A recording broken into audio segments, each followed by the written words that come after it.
Bonjour, mon nom est Caroline Cotty. Je suis vice-présidente exécutive et directrice générale pour l'Est du Canada chez CIRA Services médicaux. Je suis également la fondatrice de la Gouvernance au féminin. C'est un organisme à but non lucratif dont l'objectif est d'encourager les femmes à développer leur leadership, faire avancer leur carrière et siéger sur des conseils d'administration. Je me présente, Sergina Guéry, entrepreneur spécialisée en communication et en organisation d'événements. Particulièrement, ce que j'ai fait ici, j'ai créé le Festival Soleil d'hiver, qui est un festival qui réchauffe l'hiver à Montréal. Et également, j'ai deux compagnies, Montréal Tropical et SG1 Communication, spécialisées dans l'organisation d'événements. Bonjour, mon nom est Patrick Bérard. Je suis directeur général de la Fondation Aimant Québec. Et récemment, j'étais conseiller, coach au Sage accompagnateur d'entrepreneurs. Comment j'ai connu Jérémy? C'est tout simplement suite à un courriel d'un ami commun, originaire de la Guadeloupe, qui me disait « il y a quelqu'un qu'il faut absolument que tu rencontres, qui est génial ». Donc c'est ce que j'ai fait, j'ai envoyé un courriel. Jérémy m'a répondu, on s'est rencontrés pour la première fois dans un restaurant. Et là, le déclic est tout de suite passé. Je veux dire, une personnalité comme ça, on n'en trouve pas partout. La première chose qui m'a frappée lorsque j'ai rencontré Jérémy, c'est son audace, sa confiance, son dynamisme.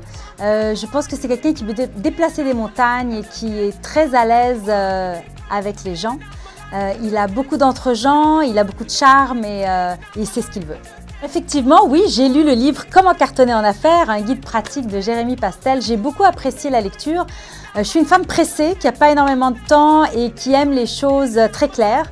C'est un guide qui, je pense, sera très utile à ceux qui veulent pouvoir se lancer rapidement en affaires et qui se sentent peut-être un peu au dépourvu, un peu démunis face à tout ce qu'il faut apprendre avant de se lancer réellement. Et il y a énormément, c'est une véritable source d'inspiration, il y a énormément de trucs concrets qu'on peut mettre en application demain matin. En fait, lorsqu'on lit le livre « Comment cartonner en affaires », il y a plusieurs éléments qui m'ont marqué.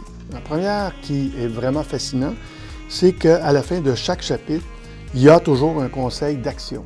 Donc ça, c'est signe d'un bon entrepreneur et ça nous amène à nous dépasser et aussi à se mettre à l'action.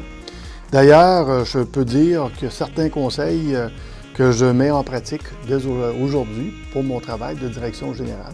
Donc, c'est vraiment fascinant. J'ai lu le livre de Jérémy. Effectivement, c'est un excellent livre que je recommande évidemment.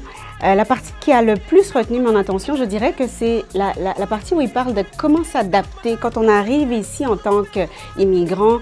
Comme je disais, moi, je viens de la Guadeloupe, donc il faut vraiment s'ouvrir et s'adapter à une nouvelle mentalité. D'ailleurs, j'ai même surligné une petite phrase qui disait, pour cartonner, il est important de se mettre à courir à la cadence de l'Amérique du Nord en intégrant rapidement ses codes sociaux et son rythme d'affaires. Par rapport au livre, c'est carrément de se le procurer, puis c'est pas une phrase vide. En fait, il est structuré de façon telle à ce qu'il n'est pas théorique, il nous met carrément dans l'action, puis il nous pousse à nous dépasser. Donc, quand on lit le bouquin de Jérémy, premièrement, on se rend compte que c'est un homme d'affaires averti qui nous partage ses trucs. C'est de mettre en pratique ses trucs, au moins de les essayer. Donc, je dirais que c'est peut-être le principal conseil que je peux donner.